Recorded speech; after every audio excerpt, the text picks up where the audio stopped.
오늘도 우리가 또 하나님의 가족으로 모여서 아버지 되신 하나님을 함께 예배합니다. 우리 전우좌우로 축복하면서 인사하도록 하겠습니다. 축복합니다. 잘 나오셨습니다. 은혜 받으십시다. 네, 복을 받으시려면요, 아멘. 네, 오늘도 우리 예배가 복된 예배가 된 줄로 믿습니다. 아모스를 살펴보는 긴 여행 우리가 시작을 했습니다. 선지서를 기록한 선지자들 중에서 가장 먼저 활동했고, 또 또한 자신의 활동을 메시지로 남기면서 이 남겨진 메시지가 자신의 이름으로 전해진 말씀이다라고 말했던 아모스에 대해서 살펴보지 않을 수가 없다. 아모스는 경제적으로 정치적으로 번영을 누리면서 공정과 정의를 버린 도덕적 타락으로 사회적 양극화가 심화되면서 약자들이 보호받지 못하고 고통이 가중되는 상황에서 북이스라엘에서 활동했던 선지자입니다. 이것은 오래전 하나님께서 이스라엘에게 주셨던 제사장 나라로서의 사명을 잊고 말았기 때문에 하나님께서 모세와의 언약의 근거에서 말씀하시고 행동하기 시작했다라는 것을 이야기해 주고 있는 것입니다. 이처럼 하나님은 자신의 언약의 근거에서 말하시고 행동하시는 분입니다. 그러기에 교회는 하나님의 언약의 근거에서 하나님의 이름, 하나님의 성품에 걸맞는 말과 행동을 해야 합니다. 그러기 위해서는 하나님의 마음, 하나님의 심정을 가져야 된다.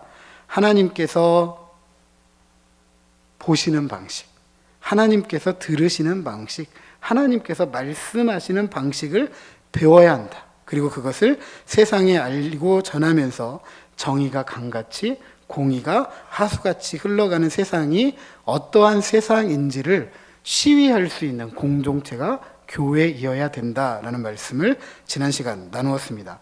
오늘 본문은 2장 5절까지 이어지는 열방, 즉 이 북이스라엘의 주변국, 3절에 보면 다메섹, 7절에 가사, 9절에 두로, 11절에 에돔, 13절에 암몬, 2장 1절에 모압, 4절에 유다를 포함한 8개 나라에 대한 하나님의 심판의 메시지를 담고 있습니다. 오늘은 그 첫 번째 시간으로 다메섹, 가사, 두로, 에돔에 대해서 살펴보고자 합니다. 먼저 다메섹입니다.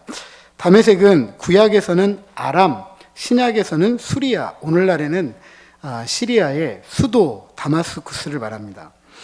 바울은 그리스도인들을 핍박하기 위해서 이곳으로 가다가 부활하신 주님을 만나서 사도가 되었죠. 이것은 동서남북 대로가 연결이 되어져 있어서 일찍부터 군사적, 상업적 요충지였습니다. 팔레스타인 지역, 즉 이 가나안 지역의 정치와 경제에 굉장히 영향력을 행사했던 나라, 도시가 바로 이 아람, 이 다메섹입니다. 에레미야 49장 25절에 보면 이곳을 이렇게 표현합니다. 찬송의 성읍이다, 나의 즐거운 성읍이다 라고 말할 정도로 부요했고 사치와 향락이 흥행했던 그런 장소입니다. 그런 다메섹, 즉 아람의 남하 정책으로 인해서 국경 전쟁이 있어서 늘 북이스라엘과 가장 끈질기고 강력했던 대적이 바로 이 아람입니다.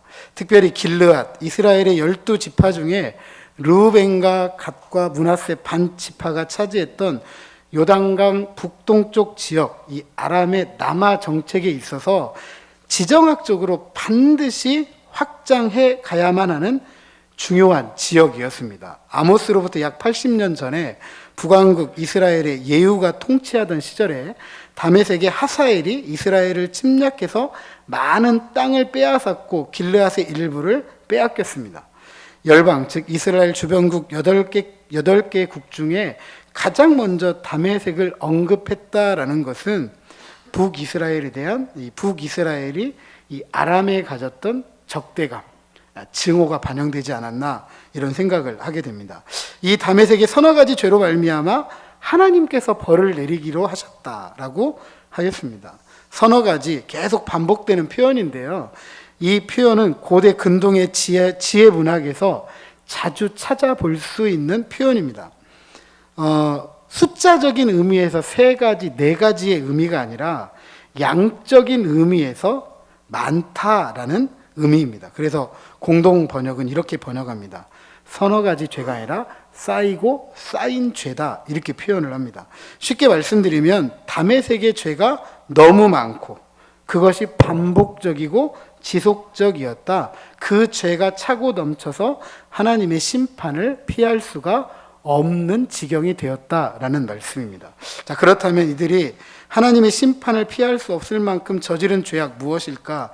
3절 하반절에 그들이 철 타작기로 타작하듯 길르앗을 압박했다라고 했습니다. 열왕기하 13장 7절 상반절에 보면 아람 왕이 여호아스의 백성을 멸절하여 타작마당에 티끌같이 되게 하고 하였고, 70인역의 아모스는 이 부분을 이렇게 기록하고 있습니다. 그들이 길르앗 사람들 중 여인들을 쇠톱으로 톱질했기 때문이다. 이것은 엘리사가 아람 왕 하사엘에 대한 예언 속에 그대로 반영이 되는데요. 열왕기하 8장 12절에 보면 하사엘이 이르되 내 주여 어찌하여 우시나이까 하는지라 대답하되 네가 이스라엘 자손에게 행할 모든 악을 내가 알미라. 내가 그들의 성에 불을 지르며 장정을 칼로 죽이며 어린아이를 맺히며 아이벤 부녀를 가르리라 하시니.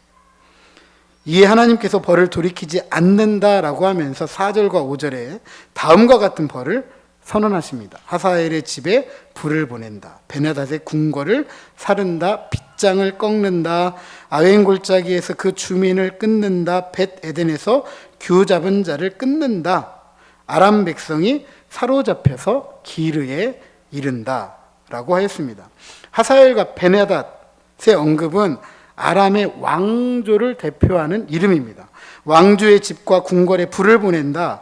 고대 근동 지역에서 불은 전쟁으로 이해를 합니다. 그러니까 결국 왕조가 전쟁으로 인해서 망한다라는 것이고, 왕조가 망하는 것을 아주 구체적으로 묘사해 주고 있어요. 빗장이 꺾인다.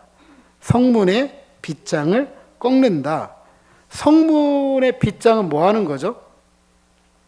이 성을 지키는 마지막 보루잖아요.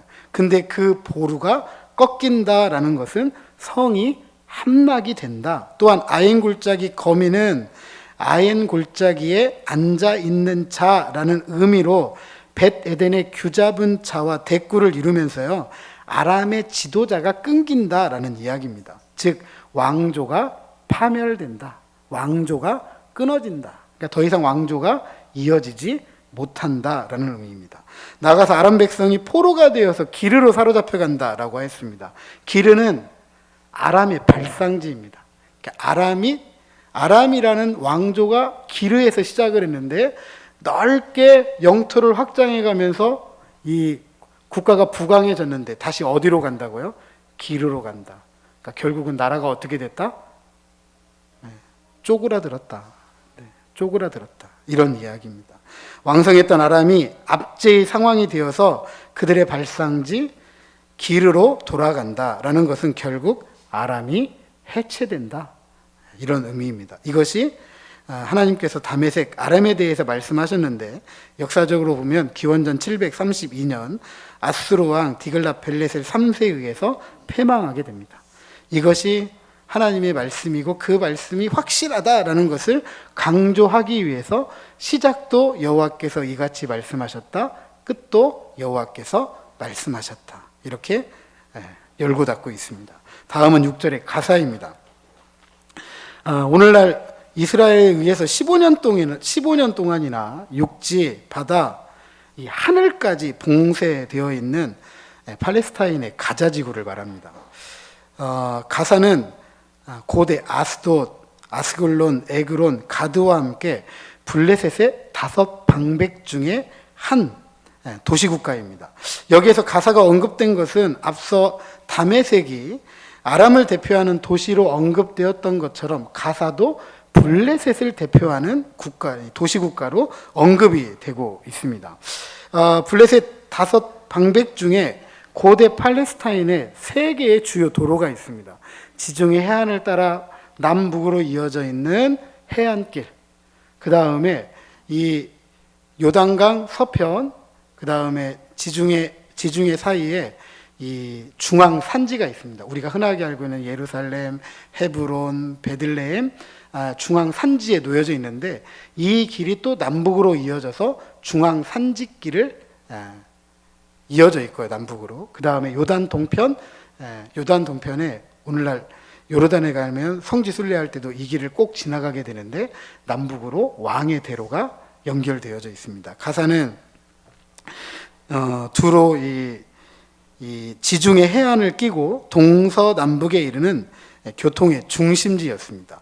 애굽에서 두로까지, 예루살렘에서 다메섹까지, 에돔에서 아라비아와 홍해까지 이르는 길을 통해서 불을 축적했던, 그리고 15개의 오아시스 지역을 끼고 18,000명의 인구를 가진 큰 도성이었습니다.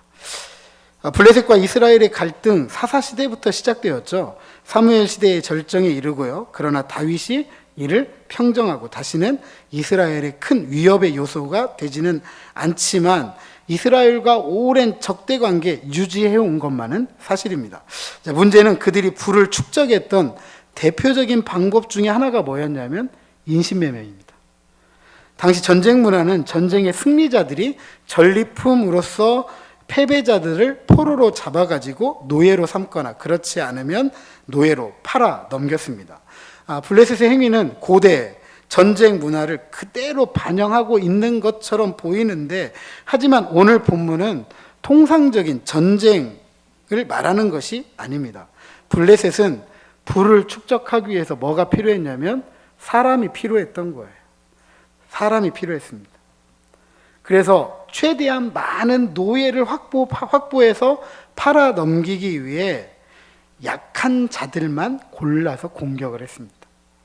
그리고 그렇게 사로잡은 연약한 자들을 도매값으로 에돔에 팔아 넘겼던 것이죠. 그것도 모두 남녀노소를 가리지 않고 모두 노예로 팔아버렸다. 그러니까 명분이 없는 전쟁을 통해서 자신의 부를 축적하기 위해 노예로 잡아서 노예로 팔아버리는 일이 이 블레셋의 죄였다. 이에 대해서 하나님께서 불을 내리신다. 전쟁으로 궁궐을 사른다. 패배할 것이다 라고 하였고, 아스돗과 아스골론의 지도자를 끊어버린다. 손을 돌이켜서 에그론을 치겠다 라고 멸망시키겠다고 하였습니다.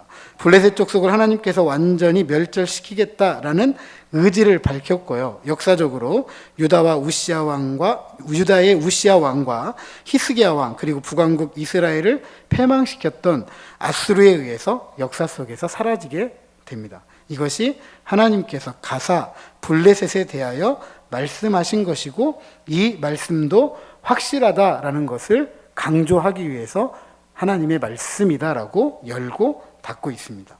이어지는 9절의 두로입니다.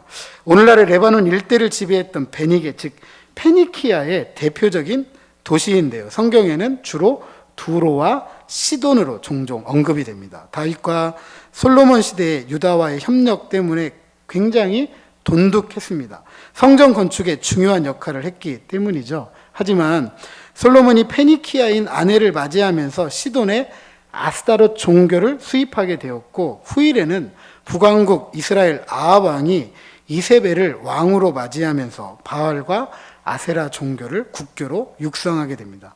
그래서 열왕기 저자는 아합 시대를 지나면서 북왕국 이스라엘이 돌이킬 수 없는 곳으로 가버렸다라고 이야기합니다. 두로로 대표되는 페니키아는 이렇다 할 자원이 없습니다. 지중해를 낀 항구가 유일하게 그들이 가진 자원이었습니다. 그래서 이 항구를 중심으로 항해를 통해서 두루는 열국의 시장이 되었고, 나아가서 배가 닿는 곳이라면 어느 곳이든지 식민지를 개척했고, 국제적인 노예무역, 즉 인신매매로 유명했습니다. 블레셋과 똑같은 인신매매였지만 앞서 말했던 것처럼 블레셋은 주변의 약한 도시들만 공격해서 노예를 잡아서 노예를 팔았다라고 한다면, 이 페니키아는 조금 국제적으로 놀았어요. 이렇게 표현할 수가 있겠습니다. 블레셋은 지역적인 인신매매 조직이었다고 한다면, 페니키아는 국제적인 인신매매 업자들입니다. 그리고 사로잡은 자들을 에돔에 넘겼습니다. 그런데 블레셋과의 차이가 있다면 방법과 규모뿐만 아니라 9절 중반절에 보니까 형제의 계약을 기억하지 않았다라고 했습니다. 기억하지 않았다라는 히브리어 의미는 존중하지 않았다. 계약을 맺었는데 서로의 계약을 어떻게 했다고요? 존중하지 않았어요. 존중하지 않았단 말은 계약을 지켰다 안 지켰다? 지키지 않았다라는 것입니다. 많은 신학자들이 이 형제의 계약을 두 가지로 이해를 합니다. 하나는 70인경이 지지하는 것처럼 다윗과 솔로몬 시대 그리고 두로왕 히람과 아합과 페니키아의 공주 이세벨에 이르기까지 밀접한 관계를 맺고 있었기 때문에 이스라엘과 두로의 계약을 말한다 이렇게 이야기하는 것이고, 다른 하나는 페니키아의 다른 도시들, 예를 들어서 시돈과 같은 주변에 있는 도시들과 맺은 계약을 말할 수도 있고, 또는 해상 무역을 통해서 맺은 국제 통상 조약을 말하는 것일 수도 있다. 물론 두로왕 히람이 솔로몬에게 열왕기상 9장 13절에 보면 내 형제여 라고 말한 적은 있지만 그만큼 우호적인 관계였다라고 할 수 있겠는데, 11절에 보면 형제라는 표현이 쓰여져 있는데 에돔에 대해서 형제라고 쓰고 있습니다. 에돔에 대해서 형제라고 쓰고 있는 것은 과거에 야곱과 에서가 형제였다라는 것을 의미하는 거죠. 이런 사실에 비추어 보면 두로를 형제로 부르지 않았다라는 것을 알 수가 있고, 나아가서 앞선 가사가 블레셋을 대표했던 것처럼 두로 역시 베니게를 대표하는 도시로 이해한다면 후자가 형제 계약에 대한 적합한 이해이다라고 할 수가 있습니다. 그렇다면 두로가 베니게에 속한 다른 주변 도시들과 맺었던 언약 또는 해상 무역을 통해서 맺은 국제 통상 조약을 파기하면서까지 전쟁을 일으켰고, 그 전쟁을 일으키면서까지 자신들의 부를 축적하기 위해서 포로를 붙잡아서 노예로 팔아버렸다라는 것을 알 수가 있습니다. 이런 두로에 대해서 하나님께서 심판의 메시지를 전합니다. 10절에 전쟁을 통해서 궁궐들을 불태우겠다. 역사적으로 바벨론의 느부갓네살 왕이 두로를 정복하여 다스렸고요. 알렉산더 대왕이 기원전 332년에 두로를 역사에서 사라지게 합니다. 이것이 하나님께서 두로, 베니게에 대해서 말씀하신 것입니다. 자, 오늘의 마지막 나라 에돔입니다. 사해의 남쪽 지역을 차지했던 에돔, 에서의 후손들입니다. 형제인 야곱의 후손들과 야곱의 후손들인 이스라엘과 오랜 역사적인 기원을 함께하고 있죠. 즉 야곱과 에서의 갈등을 가지고 증오와 적대적 관계를 유지해 왔습니다. 특별히 출애굽한 이스라엘 백성이 앞서 말씀드렸던 팔레스타인의 세 개의 주요 대로 중에서 왕의 대로를 통해 약속의 땅 가나안으로 가기 위해서 평화적으로 지역을 통과하려고 했습니다. 그런데 무력으로 에돔이 그 길을 막아버립니다. 사울 왕부터 남 왕국 유다 왕 우시야 시대, 나아가서 바벨론 포로기 이후 시대까지 적으로 존재를 합니다. 오바댜는 이스라엘이 바벨론에 패방할 당시 바벨론을 도와서 이스라엘을 공격했고 유다와 예루살렘을 쑥대밭으로 만들었다라고 하였습니다. 당시 에돔은 이 아랍 족속인 나바테안의 세력이 확장되면서 유다의 남쪽으로 이주를 해오는데, 이들을 신약 성경은 이렇게 부릅니다. 이두메 사람들. 에돔 사람들을 이두메 사람들이라고 하고, 이 이두메 사람, 우리가 잘 아는 한 사람이 있습니다. 그 사람이 예수님 당시에 이 예루살렘을 통치하고 있던 헤롯 왕입니다. 11절에 이런 에돔의 죄를 다음과 같이 기록합니다. 형제인 이스라엘에 대한 형제를 버리고 저기를 치밀하게 준비된 사냥을 하였는데, 마치 어떤 표현이 이래요. 미친 개가 거품을 불고 상대를 공격하듯 항상 마음에 끓어오르는 분을 품고 화를 내었다. 그러니까 에돔 족속이 이 이스라엘에 대해서 가졌던 마음이 이런 마음이라는 거예요. 미친 개가 사냥하듯 물어 뜯으려고 덤비는 그런 증오와 적대감을 가지고 있었다. 이에 대해 하나님께 심판의 메시지를 전합니다. 12절에 보니까 대만에 불을 보내고 보스라의 궁궐들을 불사른다. 대만은 에돔 북쪽 지역을 말하고 보스라는 에돔의 지도자들이 살고 있던 대표적인 도시입니다. 대만과 보스라에 불을 보낸다, 불사른다라는 것은 전쟁을 통해서 에돔 전체를 패망케 할 뿐만 아니라 지도자들의 거주지인 궁궐들을 불사름을 통해서 나라를 다시 세우지 못하도록 하겠다라고 하였습니다. 결국 앞서 언급했던 것처럼 나바테안의 침략을 받아서 완전히 멸망하게 되고 남유다 왕국으로 강제 이주할 수밖에 없었습니다. 이것이 하나님께서 에돔에 대해서 말씀하신 것입니다. 자, 오늘 본문에 반복돼서 사용되는 단어 중에 우리가 유념해야 될 단어가 하나 있습니다. 그것은 죄라는 단어입니다. 서너 가지 죄. 하나님은 이 죄 때문에 다메섹, 가사, 두로, 에돔, 앞으로 살펴볼 암몬, 모압, 유다, 이스라엘까지 심판하신다고 하였습니다. 오늘 본문에 사용된 죄는 히브리어에서 하나님의 뜻을 거역하고 배반하는 행동을 의미합니다. 그런데 이 용어가 하나님의 백성들인 이스라엘에 사용되지 않고 이방 민족의 행위에 대해서 사용되고 있습니다. 이것은 하나님의 백성들 뿐만 아니라 이방 민족들도 누구 앞에서 살아야 된다? 하나님 앞에서 살아야 된다라는 것을 우리에게 주지시켜주고 있습니다.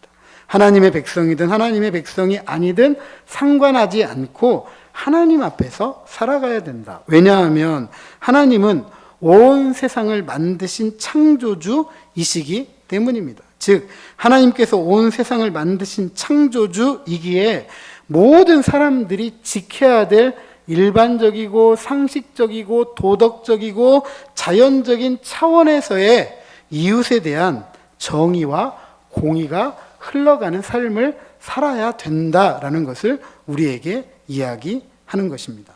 아모스 첫 번째 시간에 나누었던 것처럼 아모스는 이스라엘에 대한 하나님의 심판을 이야기하고 있습니다.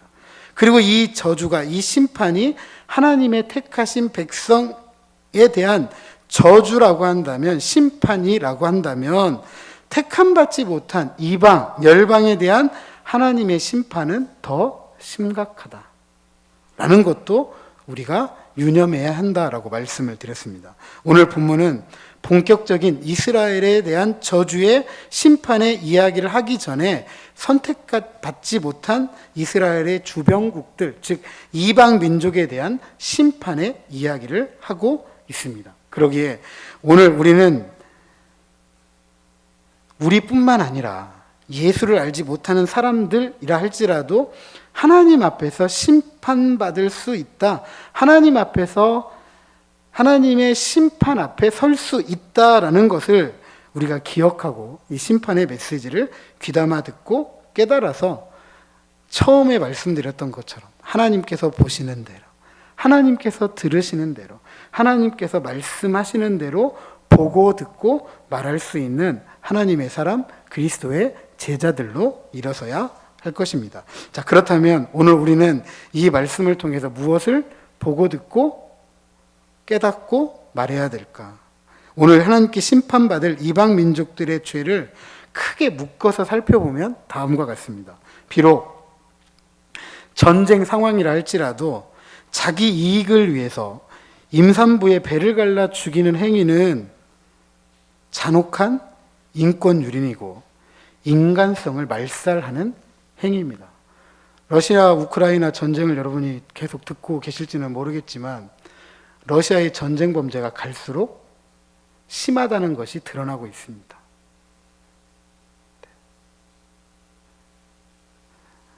많은 나약한 사람들이 심각한 피해를 입었습니다.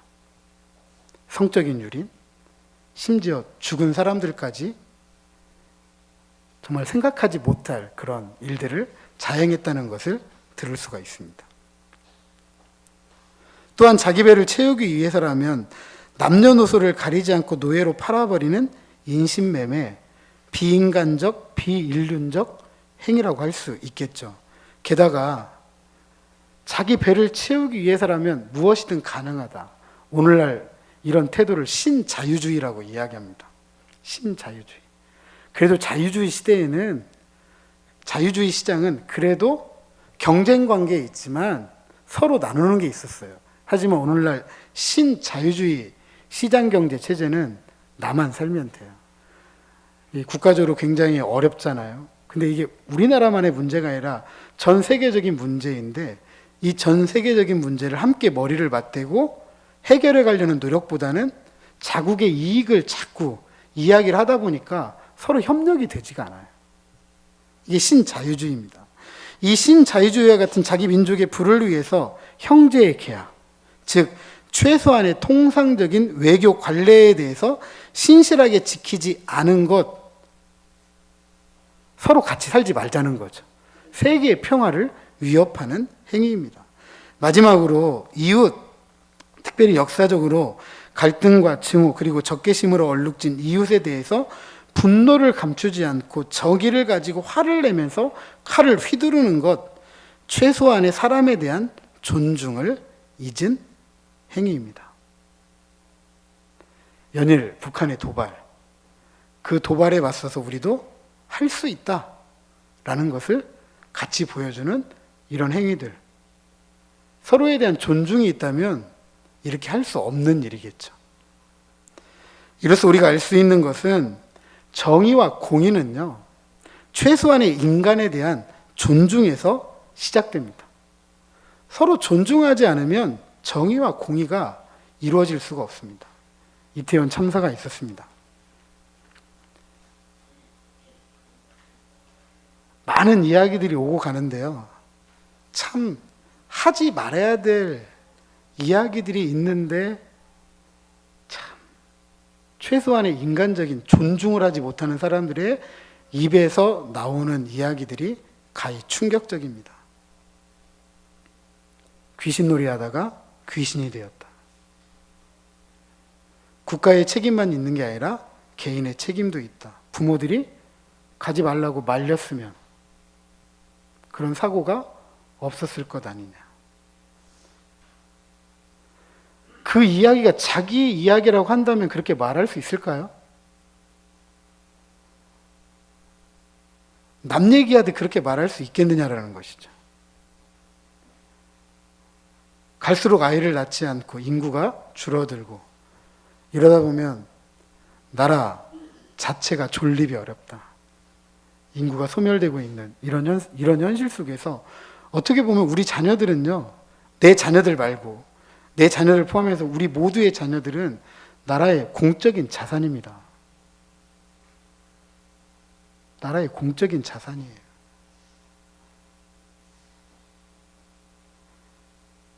어떻게 그렇게 말할 수 있는지 모르겠습니다. 이게 비인간적이잖아요. 최소한의 인간에 대한 존중이 있다라고 한다면 절대로 이렇게 말할 수 없다라고 생각이 됩니다. 아파할 때 같이 아파하고, 눈물 흘려줄 때 같이 눈물 흘려주고, 기댈 곳이 없을 때 기대도록 만들어주는 게 그게 우리가 할 수 있는 일인데, 그게 우리가 해야 될 일인데, 참 어떻게 그 말 한마디를 그렇게밖에 하지 못하는지, 결국 저는 그렇게 생각이 돼요. 앞서 말씀드렸던 것처럼 최소한의 인간에 대한 존중이 사라졌기 때문이다.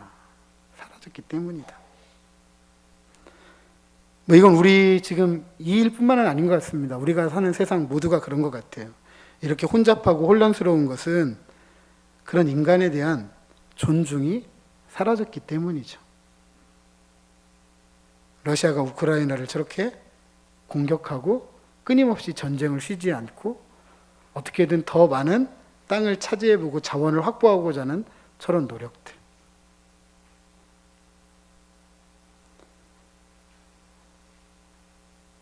최소한의 인간에 대한 존중을 위해서 만들어진 게 법이잖아요. 규칙이잖아요. 이런 법과 제도를 기억하지 못하고 명분도 없이 규모와 방법, 서로에 대한 신실함을 스스로 무시하고 버리기가 일수이다 보니까 이렇게 혼잡스럽고 혼란한 거죠. 아무리 전쟁이라도 극한 극한의 상황일지라도요, 최소한의 인간에 대한 존중을 기억하지 못하고 무시하고 버리면 하나님이 가만히 계시지 않는다라는 사실입니다.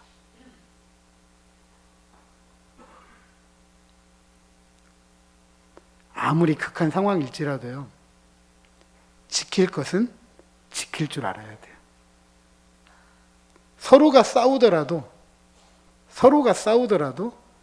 너도 인간이고 나도 인간이고 우리가 인간이라는 것을 잊으면 안 돼요.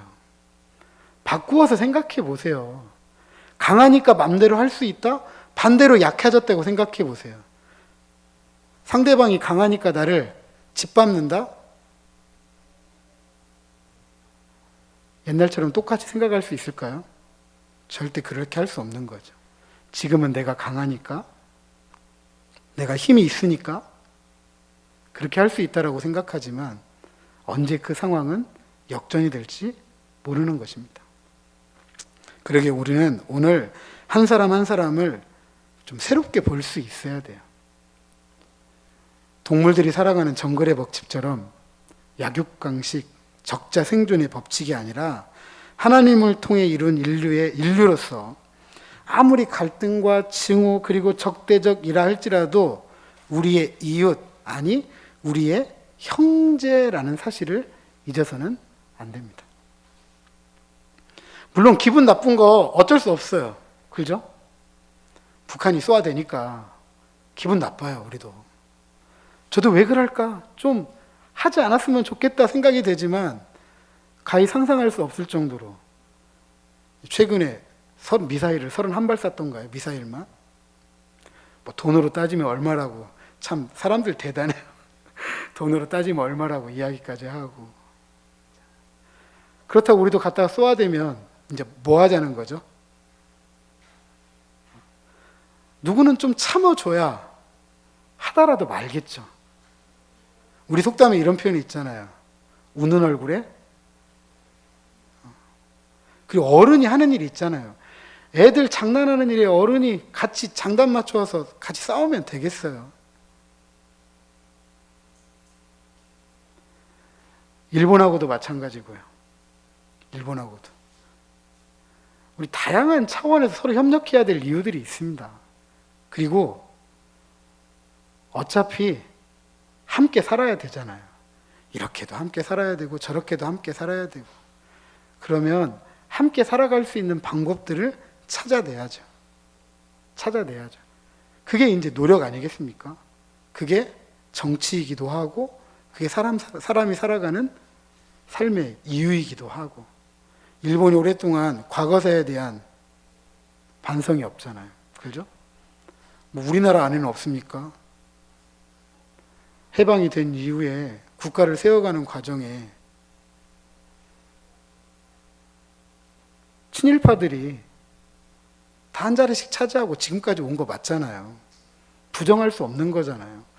우리 안에서도 해결되지 않은 문제가 있는데, 우리 안에서도 해결하지 못하는데 국가적인 저 문제를 쉽게 해결한다고 생각하면 안 되죠. 풀어가야 될 일이 너무 많아요. 풀어가야 될 일들이. 조금 시간이 걸리더라도, 그것이 우리 시대가 아닐지라도 언젠가는 반드시 풀어야 될 이야기이다. 그 이야기는 최소한의 인간에 대한 존중에서부터 시작된다. 그래서 저는 이 일제시대 때 피해를 받으신 분들의 이야기 중에 이 이야기를 잊을 수가 없습니다. 그분들이 원하는 건 돈이 아니잖아요. 돈 많이 달라고 하는 이야기 아니에요. 돈 이야기가 아니에요. 어떤 이야기죠? 사과. 진심 어린 사과. 우리가 잘못했다. 이 한마디 기다리고 있는 거예요. 이 한마디. 이 한마디를 기다리다가 채 듣지 못하고 오늘도 꽃잎이 떨어지고 있습니다. 우리의 일이 아니니까 잊어도 되는 일은 아니잖아요. 최소한의 한 사람에 대한 예의, 존중, 이게 바로 정의를 강같이 공의를 하수같이 흘려보내는 하나님의 백성들, 그리스도의 제자들의 삶의 책무이다, 의무이다라는 것을 우리는 꼭 기억해야 될 줄로 믿습니다. 그러기 위해서 우리는 주변을 살필 수 있어야 되고, 주변의 이야기를 들을 수 있어야 되고, 또 필요에 따라서 용기를 가지고 행동하는 사람이어야 합니다. 부디 최소한의 인간에 대한 존중을 통해서 정의와 공의의 작은 씨앗을 심어가면서 하나님의 통치를 따른 하나님의 샬롬 이루어가는 저와 여러분, 우리 모두가 되시기를 주님의 이름으로 축복합니다.